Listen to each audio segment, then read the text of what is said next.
Yo yo yo, halo halo, balik lagi di channel Pejuang Day Trading.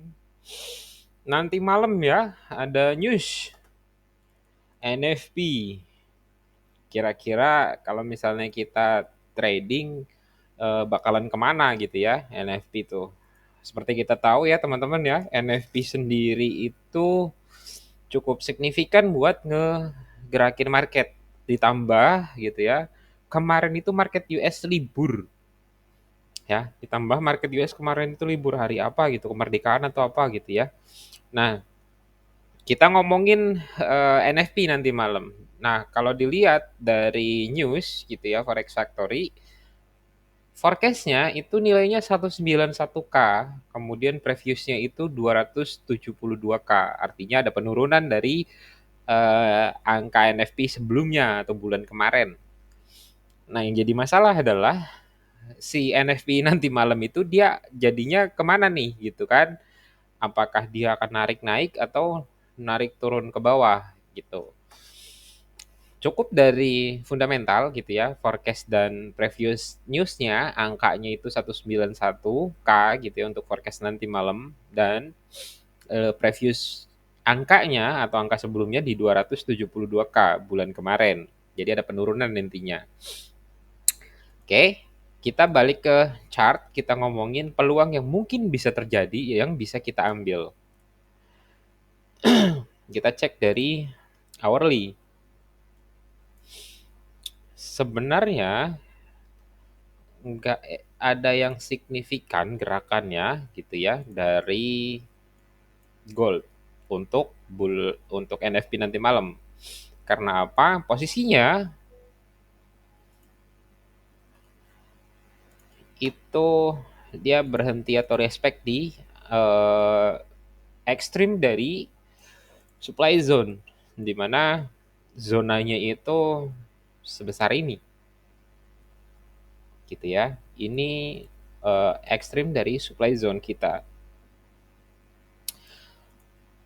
Berdasarkan dari candle harian gitu ya, candle harian di daily gitu ya. Kita cek di daily-nya.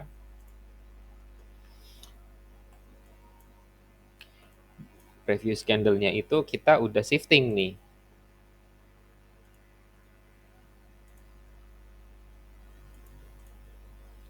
Kita bisa geser lagi ke H1 hourly dan candle hariannya sudah dilewatin ya, udah ditembus.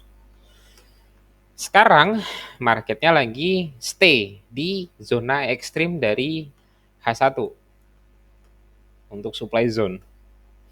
Kira-kira gitu ya, kalau misalnya tembus dia ngejar kemana Om? Kalau misalnya tembus, kita bisa ngeliat atau kita bisa berekspektasi gitu ya, si marketnya itu nyampe ke sini.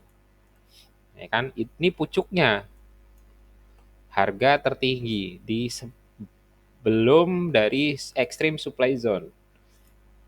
Kalau kita mau perbesar lagi peluangnya, maka kita bisa ngelihat ada zone di harga 2379 sampai dengan 2387. Ya, ini adalah potensi untuk kenaikannya gold. Seandainya marketnya berubah arah atau meneruskan gitu ya. Jika dilihat powernya ini udah sangat bagus gitu ya. Bahasanya itu kan bahasanya ya, kalau untuk hari ini kita bisa bilang ini adalah rally, kemudian dia nge-base di sini, ya kan? Base rally.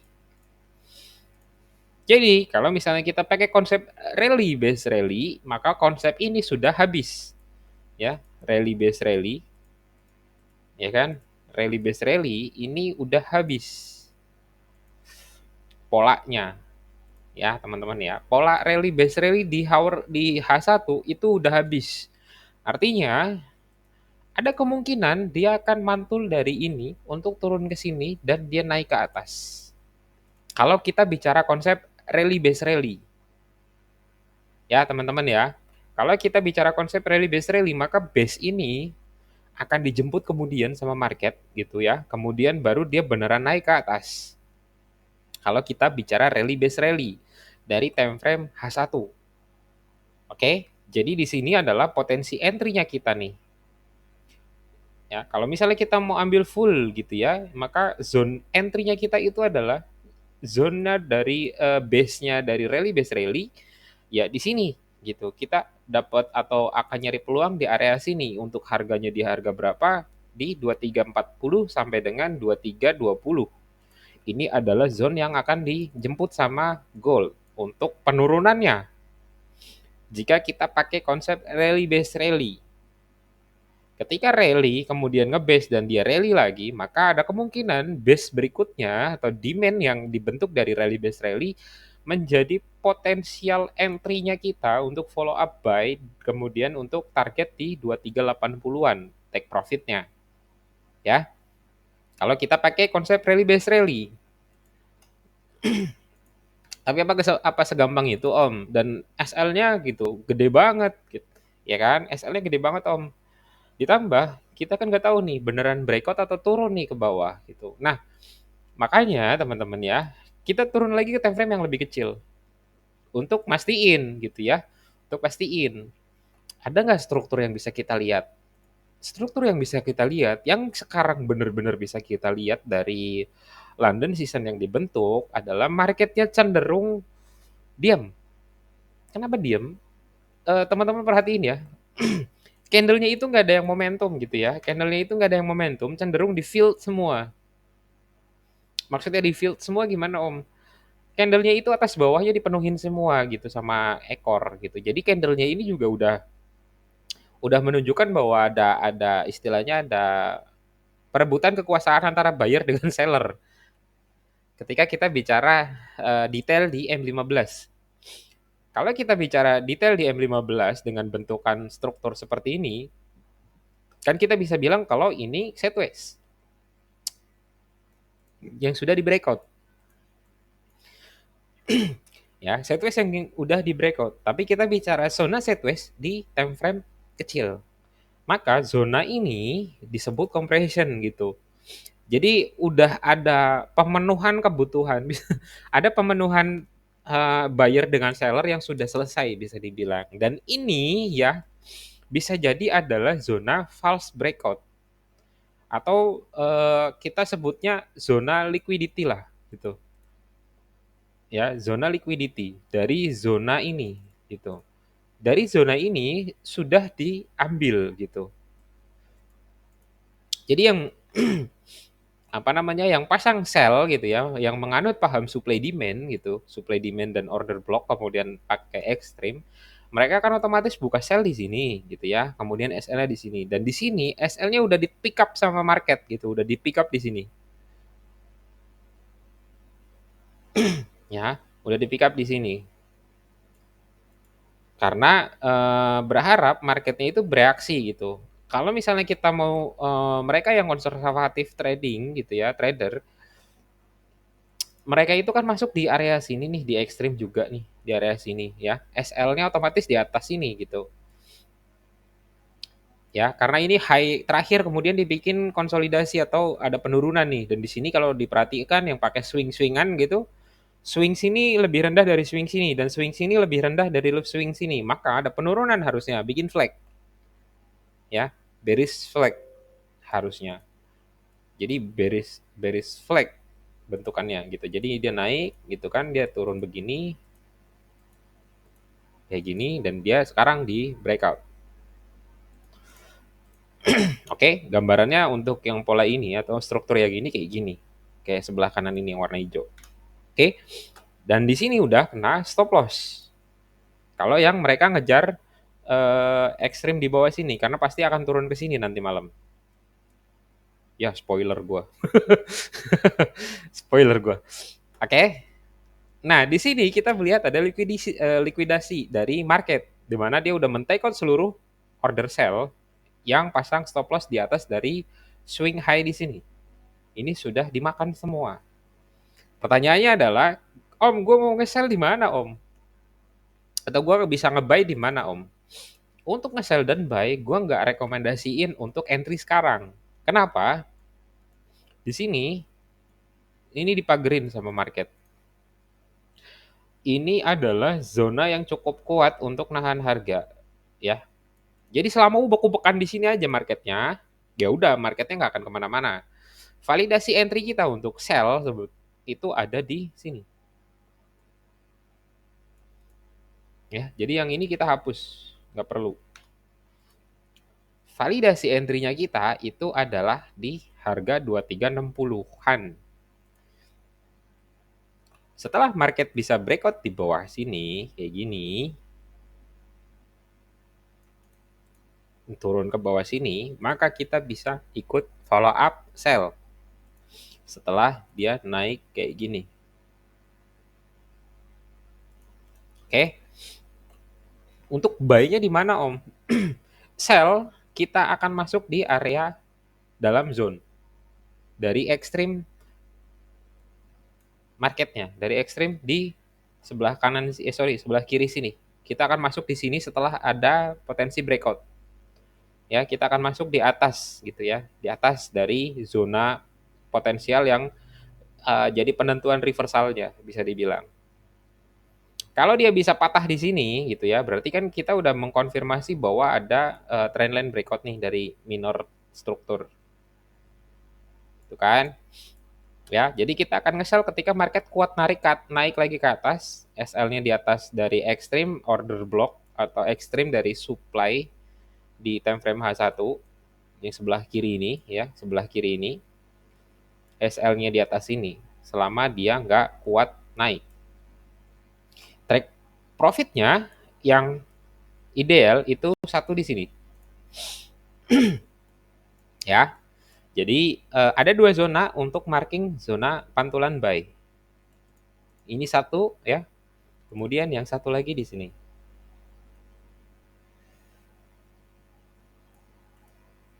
Kalau misalnya kita posisinya nge-sell, kita ada dua target profit. Kita ada dua target profit. Bisa sampai ke area sini. Jadi di harga 2345 kita bisa ngejar sell-nya sampai ke sana untuk target profitnya. Ya kan? Nah, kalau untuk ngebuy-nya gitu ya, untuk ngebuy-nya kita dapat peluang di mana, Om? Dengan kondisi market kayak gini, kita itu hanya butuh satu zona buy, di mana kita harus nyari imbalance. Imbalance yang kelihatan di M15 itu hanya satu, itu di sini. Jadi kita akan masuk itu setelah market beneran turun makan dua zona ini. Kita di sini 2337 atau 2340, disinilah kita akan masuk buy. Sebelum itu sebaiknya nggak ambil buy. Kalau misalnya marketnya beneran turun ya ke bawah gitu ya, breakout ke bawah sini, ada penarikan ke atas, kita akan nge-sell di area sini di harga 2365-an sampai dengan 2370. Itu area entry-nya kita nih setelah ada validasi breakout ke bawah ya dari zona 2360, zona potensial untuk reversalnya. Jadi setelah market turun ke bawah 2360, breakout 2358, 2357, kemudian dia ada kenaikan ke atas, disitulah potensi kita untuk masuk sell. Jangan breakout langsung turun, ikut. Bisa jadi marketnya cuma reaksi dari news doang gitu. Jadi nanti ada pullback dulu, baru dia turun ke bawah. Jadi kita akan nge-sell malam ini. Gue planningnya nge-sell, tapi gue ngelihat reaksi dari marketnya dulu ya. Kalau ada breakout ke bawah, gue baru sell. Tapi kalau breakoutnya cuma ditinggalin ekor pas candle close, gue nggak akan jadi masuk. Gue mending nunggu di atas sini, 2380. Ini adalah zona potensial yang bisa kita ambil peluangnya. Ya, 2380 adalah harga yang bisa dibilang potensial untuk balik. Ya, kita bisa dapat 100 pip di sini, 2380. Ya, nanti tetap kita lihat reaksinya lah dari market. Kalau untuk ngebuy, gue lebih memilih harga turun di 2340. Kalau misalnya kita mau ngebuy, buy-nya bisa sampai mana, Om? Bisa sampai ke sini. SL-nya kalian sesuaiin ya. 100 pip kah gitu atau lebih dari 100 pip kah gitu. Tapi gue nggak terlalu nyari buy untuk NFP nanti malam. Gue lebih cenderung nyari sell ketika terjadi breakout dan retestnya.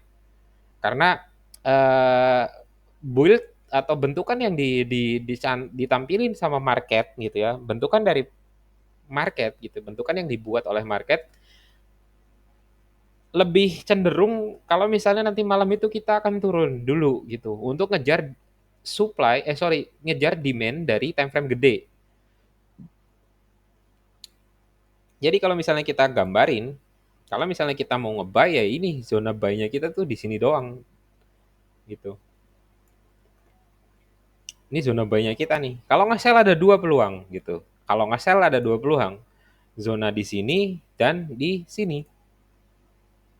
2380 sampai dengan 2388 ini adalah potensial zona entry-nya kita untuk nge-sell. Kalau misalnya nanti di sini strukturnya dia breakout ke bawah, di bawah 2360, kita akan nge-sell juga. Setelah ada kenaikan sedikit sampai dengan dia naik ke di atas 2360, baru kita nge-sell. Itu akan lebih aman ya, karena kan kita bisa dibilang trading ngikutin news.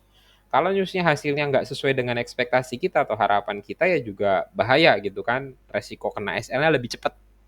Jadi kita menghindari itu kan. Makanya tunggu reaksi marketnya kebentuk, baru kita follow up actionnya, buy atau sell. Untuk nge-buy gue cuma nunggu di harga 2340.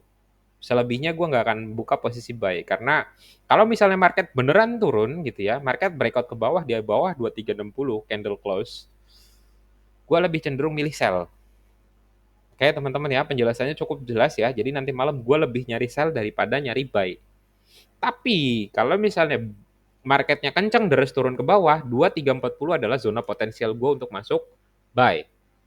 Gue rasa itu aja untuk penjelasan NFP nanti malam. Teman-teman siap-siap aja, terus jangan lupa kalau misalnya balance kalian masih sedikit, didepositin lagi aja, biar bisa nahan kalau misalnya kalian teman-teman yang tipe trader yang pasang posisi nggak pakai SL. Karena floatingnya cukup lumayan gitu kalau misalnya kita biarin gitu. Bisa sampai 100, 200, 150 pip gitu kalau misalnya kita nggak pakai SL. Jadi resikoin yang memang bisa kalian cover dengan balance kalian. Jangan buka lot terlalu banyak, jangan buka lot terlalu gede. Beresiko ketika kita trading saat news. Oke, itu aja. Planning gue sebagai trader harian, gue rencananya akan nge-sell pas NFP nanti malam dibandingkan nyari posisi buy. Jadi teman-teman silakan dipertimbangkan mau buka posisi sell atau buy. Gue pribadi gue hanya akan mencari peluang sell ketika terjadi breakout sesuai dengan apa yang gue jelasin. Selebihnya gue tinggal nunggu reaksi dari market. Oke, gue rasa itu. Thank you sudah stay di video ini sampai dengan akhir. Jangan lupa di-share, di-subscribe, gabung channel Telegramnya kita. Di sana ada eksklusif signal yang di-share sama teman-teman ataupun dari gue pribadi. Teman-teman bisa ikutin ataupun tidak, itu hak kalian. Ya, thank you.